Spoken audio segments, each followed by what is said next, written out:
نجمي الشيخو رئاسة المشترك الاتحاد الرياضي على مستوى إقليم الجزيرة. طبعا الاتحاد الرياضي تأسس عام 2016. طبعا بعد تأسيسه لاقت كثير من الصعوبات في تنظيم العمل الرياضي وتشكيل الأندية وتقبل الفكرة على مستوى الإقليم، وكمان بالإضافة إلى وجود كوادر إدارية كمان ومدربين وغيرهم طبعا لإعطاء نجاح العمل الرياضي في الإقليم. عندنا الأندية اللي عندنا بحدود 24 أندية حاليا. 5 أندية من أندية الشبيبة.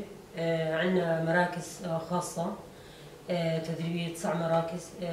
عندنا تقريبا بحدود 155 فرق شعبية أكثر يعني.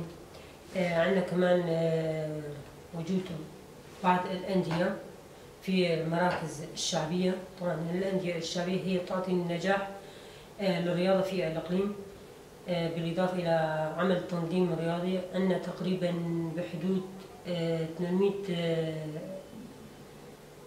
ألف شخص يمكن أكثر هم أعضاء في الاتحاد الرياضي على مستوى الإقليم الجزيري. يعني عدد الرياضيين عندنا بالإقليم يعني عدد هائل.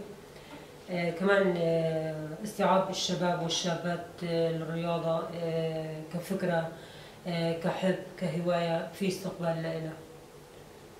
هلا طبعا بالاتحاد عندنا مكاتب. هالمكاتب في مكاتب خاصة بالرياضة، في مكتب ألعاب جماعية، في مكتب الفردية والأنثوية، في مكتب كرة القدم، وفي مكتب الأرشيف ومكتب التنظيم، وفي مكتب المالية. طبعا كل مكتب له وظيفته، له عمله على هالآلية عم تشتغل ضمن هيئة الاتحاد الرياضي على مستوى إقليم الجزيرة.